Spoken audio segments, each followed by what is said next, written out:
Chairman PTI इस वक्त रावलपिंडी में मीडिया से गुफ्तगू कर रहे हैं। सुनवाई के लिए फिक्स नहीं हुई है।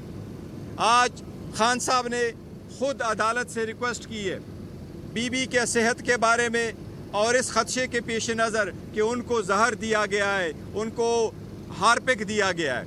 जज साहब ने आज ऑर्डर किया है कि शौकत खानम के डॉक्टर की मौजूदगी में बीबी के कल 12 बजे टेस्ट भी होंगे और इसका फिज़िकल मुआयना भी होगा। और शौकत खानम का डॉक्टर आसिम साहब आग इस्लामाबाद के जिस हॉस्पिटल से कहेंगे वहाँ से उनके टेस्ट भी होंगे। हम उम्मीद करते हैं कि इस पे अमल दरामद होगा। हम अदलिया से दरख्वास्त करते हैं कि आप अपने अहकामात को ज़रूर इन्फोर्स करवाओ।